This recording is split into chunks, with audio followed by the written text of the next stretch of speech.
ini tugas, jadi sekalian di videoin ya. Nah ini nama saya Widya, saya bidan gigi sini. Nah nanti saya mau jelasin di sini tanda bahaya ibu nifas ya, bagi anak kan masih muda. Jadi kalau misalkan ada tanda-tanda yang nanti saya sebutin, Mbak Naila harus waspada ya. Biasanya kalau sudah di rumah itu kan bukunya pasti ditaruh aja. Saya juga begitu soalnya. Nanti sambil dibaca-baca ya. Jadi ada tanda-tanda bahayanya ini. Yang pertama, pendarahan. Emang nifas itu keluar darah ya kan, keluar darah ini tuh cuma lebih banyak dari haid ya. Sudah berapa kali ganti pembalut? Baru satu kali. Dari semalam? Dari tadi subuh. Dari subuh. Kalau misalkan dalam 12 jam itu kok bisa ganti pembalut sampai 3-4 kali penuh semua, itu wajib ya, istilahnya warning. Jadi hati-hati ya. Kalau misalkan pendarahannya kok terasa banyak sekali, itu langsung ke puskesmas. Kalau misalkan itu sudah sampai di rumah ya, takutnya perdarahan ini bisa jadi ada sisa kah ari-ari di dalam, atau kontraksinya tidak bagus. Kalau misalkan ari-arinya masih ada sisa di dalam, itu kan bikin kontraksi tidak bagus, itu yang bikin pendarahan banyak. Kalau misalkan ini perdarahan tidak diatasin, nanti HB-nya bisa lemah turun-turun ya. Ini tadi tak baca kayaknya HB-nya rendah ya? Iya rendah, 9,4. Banyak minum susu di rumah ya. Kalau doyan makan daging, makan daging ya. Terus ini cairan yang berbau dari jalan lahir juga ya. Misalkan ini darah aja, kalau ini pasti darah aja, tapi kalau ada yang berbau kayak gini, mungkin mulai kayak nanas kayak gitu bisa jadi ada yang itu kan dijahit bisa jadi infeksi dari jahitannya ya. Jadi harus waspada juga. Kalau misalkan keluar cairan bukan darah tapi berbau ya, baunya kayak nanas kayak gitu. Baunya nggak enak lah ya. Terus waspada juga. Terus ini ada bengkak. Kalau di sini tak lihat tidak ada bengkak ya. Bengkak di muka, tangan, kaki, terus sakit kepala. Dan jangan sampai sih kalau kejamnya.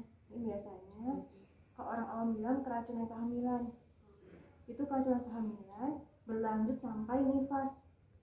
Biasanya tensinya tinggi dan disertai kayak gini.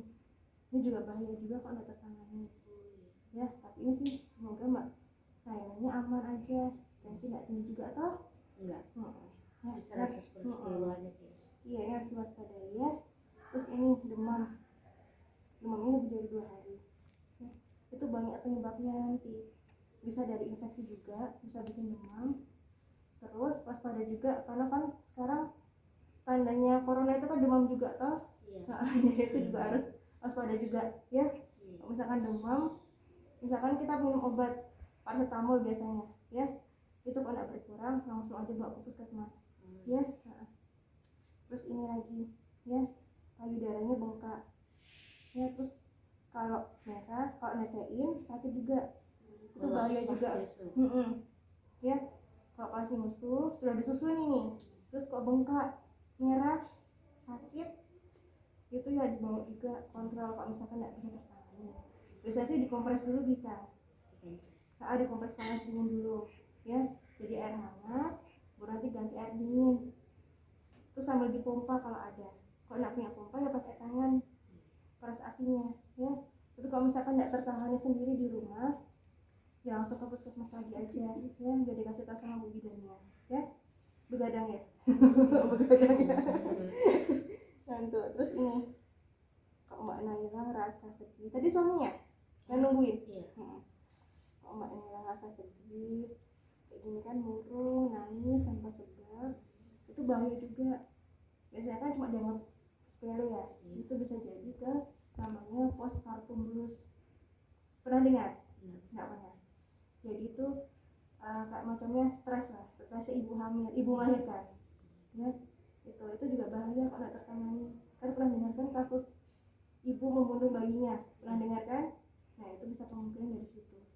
Jadi psikis yang dialami ya, psikologinya itu harus diwaspadai juga ya. Jadi kalau misalkan nanti kok di rumah kok nangis-nangis, rasa kok aku ini nggak bisa jagain bayiku, nggak bisa merawat bayiku, itu itu juga harus antisipasi ya, cerita sama suami apa yang dirasakan ya, biar dia tahu juga ya.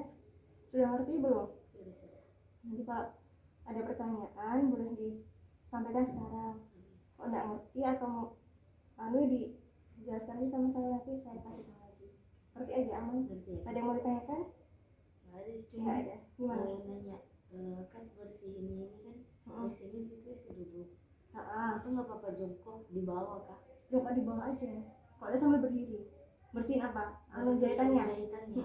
Lebih enak lagi berdiri aja, nggak apa-apa. Itu Jadi berdirinya kalau misalkan jongkok, saya kencing jauh di bawah toh, coba aja. Terus apa namanya, kasih betadine, kasih kasanya sambil berdiri aja, lebih enak. Kalau berdiri kan lebih luas kan, kalau berdiri baru gini Itu dikeringin semua gitu. Jadi Soalnya perih sekali. Iya, memang perih rasanya. Itu agak lama itu, kalau nanti tunggu semingguan lah, kalau sudah agak kering baru enak. BAB juga agak susah nanti mau makan pepaya ya. Iya benar. Berarti sudah ya, sudah ngerti ya yang tanda bahaya ini ya. Iya. Selanjutnya nih, karena kan masih muda nih, karena sudah istilahnya sudah ada terpikiran untuk KB, tak jelasin sekalian tentang KB ya. Nah, ini di sini nanti bisa dibaca.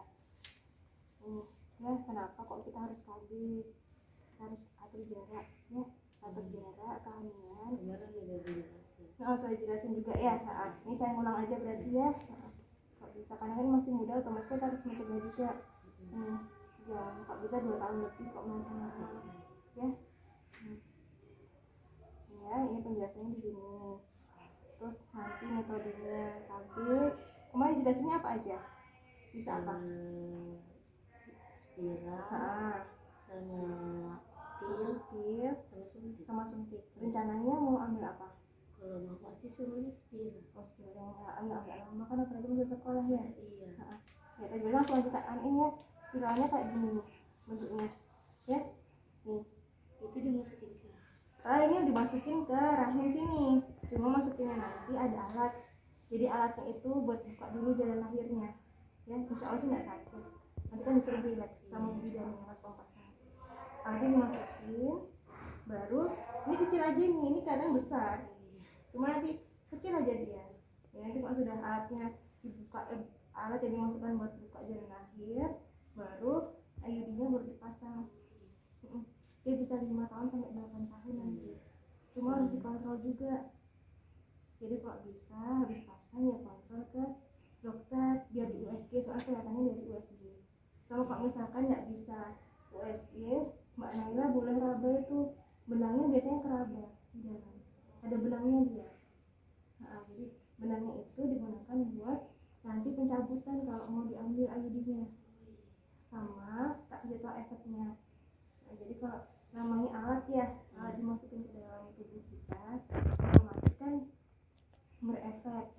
Nah, itu nanti kalau Mbak Naila ngerasa kok keputihan banyak, memang efeknya keputihan, cuma kalau keputihannya sampai banyak berbau, nanti harus diwaspadai, kontrol ya. Sama memang dia efeknya haidnya nanti jadi lebih lama dan lebih banyak. Itu memang efek sampingnya sih, nggak masalah aja. Cuma kalau misalkan kalau habis keluar darah banyak, Mbak Naila pusing, lemas, ya bisa jadi habisnya turun. Itu harus kontrol juga nanti ke puskesmas ya. Semoga sih aman aja, kalau cocok aja sih aman aja insya Allah ya. Suami sudah setuju? Belum tahu. Belum baru sama mama aja berdiskusi. Nanti tanyakan juga sama suami, soalnya kalau IUD ini berpengaruh juga sama suami. Jadi kalau misalkan benangnya ada yang kepanjangan itu biasanya nyucuk kalau pas hubungan, jadi harus dikasih tahu ya. Tapi kalau misalkan nggak terasa aja sih ya aman aja. Nanti dikonselingnya sama-sama, kalau kemudian nanti sama-sama suami ya, biar dia tahu. Dia mau tanyakan kak? Nggak ada, aman aja ya. Itu aja sih yang mau tak sampaikan. Kalau yang mau ditanyakan yang lain nggak ada. Kalau suntikan nggak enak, dia tiap 3 bulan kita harus suntik dulu. Kalau ini sih enak aja IUD-nya, cuma ya efeknya itu bisa haidnya lebih panjang, terus agak gabul juga di sini biasanya. Itu sih efek normalnya ya. Dia memang keputihannya tuh agak kebal kayak pegel apa ya, pegel gitu, ngerti ya, sakit pinggang lah. Cuma pas mau dekat-dekat head biasanya sih begitu.